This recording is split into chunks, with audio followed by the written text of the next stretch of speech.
सवाल आपके पास आ रहा हूँ। पिनाक सर ने 2-3 बातें कही, वो अपने आप में एक सवाल है, जैसे कि इजराइल खुद क्यों ये हमला करेगा जिस समय बाइडन आ रहे हैं।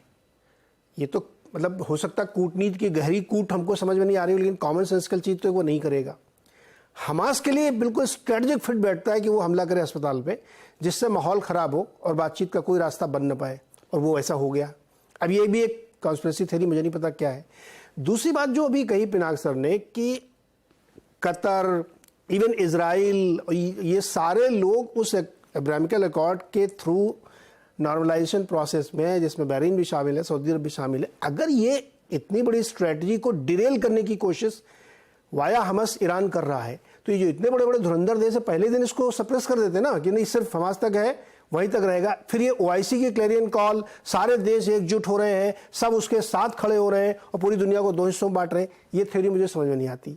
तीसरी बात यह है कि अगर ईरान को इतना ज़्यादा भाव मिल रहा था वहाँ से, पब्लिक के या तमाम चीज़ों से, सेंटिमेंट से वो प्ले कर रहे थे, तो ये बात इनको नहीं मालूम थी, सऊदी अरब को नहीं मालूम थी, इजराइल को नहीं मालूम थी, अमेरिका को नहीं मालूम थी, तो किस बात की आप बातचीत रिकॉर्ड कर रहे थे? कौन सा नॉर्मलाइजेशन आपका चल रहा था जब आपको ग्राउंड रियलिटी नहीं मालूम है? तो सर आपकी क्या व्याख्या है इस पूरे मसले पर? बहुत सी अलग अलग कॉन्स्पिरेसी थियरीज की आज हम बात कर रहे हैं। हाँ। मोटे तौर पे जो सबसे पहला सवाल है कि इस अस्पताल पर हमले से किसको ज्यादा फायदा हो सकता है। आप देखिए, हमेशा जितनी भी युद्ध हुए हैं अरब इजरायली इक्वेशंस को लेकर, उसमें ज्यादातर इजराइल का पलड़ा भारी रहा है, और खासकर फिलिस्तीनी लोगों की जब बात करते हैं तो इजराइल का पलड़ा हमेशा से बहुत भारी रहा है। ये शायद इतिहास में पहली बार ऐसा हुआ कि हमास ने एक बहुत ही बड़ा हमला किया, जिसमें अब कहा जा रहा है कि 1400 या 1500 इजरायली जो हैं वो जान गंवा चुके हैं। तो एक तो ये नुकसान हुआ इजराइल का, जो पहले कभी नहीं हुआ और शायद सोचा भी नहीं था इजराइल ने कि कैसा उसके साथ हो सकता है। उसके साथ साथ इजराइल की अंतर्राष्ट्रीय छवि जो थी कि वो बहुत चौकस रहता है, उनके अपने नागरिकों की सुरक्षा का बहुत ध्यान रखते हैं, वो उस पर इतनी बड़ी चोट लगी है मुझे लगता है इजराइल को। और अब जब पहली बार राष्ट्रपति जो बाइडन आ रहे थे, और ऐसा उम्मीद थी कि जॉर्डन में शायद इजिप्ट, जॉर्डन और पैलेस्टाइन अथॉरिटी के जो प्रेसिडेंट्स हैं उनसे बातचीत होगी, शायद किसी तरीके से डी एस्केलेशन का अध्याय शुरू हो सकता है। तो मुझे लगता है कि इस हालात में, जबकि बार बार इजराइल कह चुका है कि वो हमास को सबक सिखाएगा, जड़ से उखाड़ देगा, खत्म कर देगा हमेशा के लिए, तो अभी यदि युद्ध विराम होता है तो शायद इजराइल को नहीं मिलेगा अपना बदला लेने का, उस तरह से हमास को नुकसान पहुंचाने का। ये तो पहली बात कि शायद इसलिए कुछ लोग जैसे कह रहे हैं कि हमास को फायदा हो सकता है, इजराइल को भी मुझे लगता है इसमें सीधा फायदा होता है कि यदि बातचीत ना हो, युद्ध विराम ना हो। उसके साथ आपने पूछा कि जो बाइडन, पहले उनके विदेश सचिव 2 बार आ चुके हैं, अब जो बाइडन खुद यहाँ आए हैं और इतनी जोर शोर से वो इजराइल की तरफ अपना समर्थन दिखा रहे हैं, उसको आप देखें कि ये भी एक एक्सप्लेनेशन है कि जो बाइडन के लिए अभी चुनाव शुरू होने वाले हैं वहां के, और आप यूक्रेन युद्ध में देखें कि एक तरह से फटीग नजर आ रही है पश्चिमी देशों में, खासकर अमेरिका में। वहां की कांग्रेस अब कोई और पैसे लगाने नहीं चाहती यूक्रेन युद्ध में। रिपब्लिकन्स, डोनाल्ड ट्रंप खुद कह चुके हैं कि यूक्रेन युद्ध में उनकी कोई दिलचस्पी नहीं है, उनको कोई निवेश नहीं करना चाहिए वहां। तो क्योंकि रिपब्लिकन्स का जो रवैया इजराइल को लेकर है वो बहुत अलग है, तो अब देखें आज यही बात है कि इजराइल और यूक्रेन को मिलाकर एक $100 अरब डॉलर का पैकेज बनाना चाहते हैं जो बाइडन।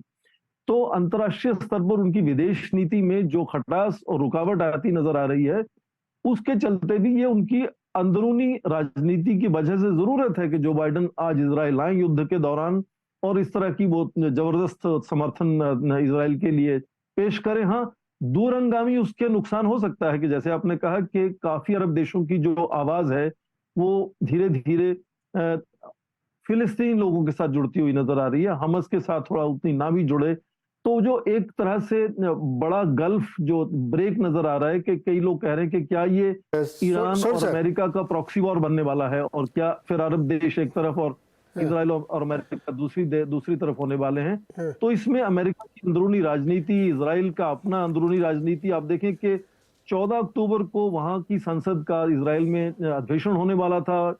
नेतन्याहू जा सकते थे प्रधानमंत्री के ओहदे से, अब कोई वैसी बात नहीं हो रही, अब वो प्रधानमंत्री बने रहेंगे। तो कई तरह से तो देखा जा रहा है कि अस्पताल पर अटैक होने से किस किस को फायदा हो सकता है, इसकी अलग अलग एक तरह से परिभाषाएं हैं, अलग अलग व्याख्याएं और परिभाषा इसमें। सर से मैं आपके पास तुरंत आता हूं वापस, एक सवाल मैं आगाही से और लेना चाहता हूं। अगर सर ये जो परिस्थिति अब बन गई है, क्या ये माना जाए, ये डर होना चाहिए या पूरी वर्ल्ड कम्युनिटी को, ये युद्ध अब बहुत बड़ा रूप ले सकता है, ऐसी शंका है क्या आपको? ऐसी शंका है। अगर हिजबुल्लाह ज्वाइन करता है, कर लिया सर उसने, कर तो रहा है वो, नहीं छुटपुट कर ही रहा है तरीके से, अभी तो बहुत झुटपुट हो रहा है। अगर वो आ जाते हैं खुल के पूरी तरीके से, वो बॉर्डर जैसे हो पहले किया था उस तरह का होता है, तब बड़ी शंका बन सकती है।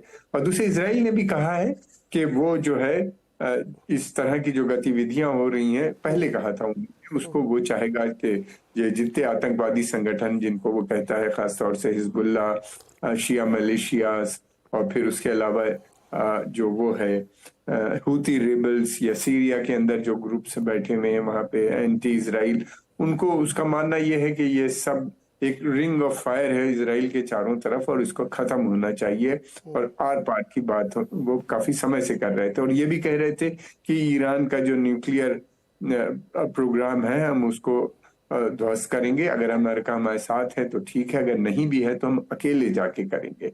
खतरे बहुत हैं इसके फैलने के, और डर इसी बात का है।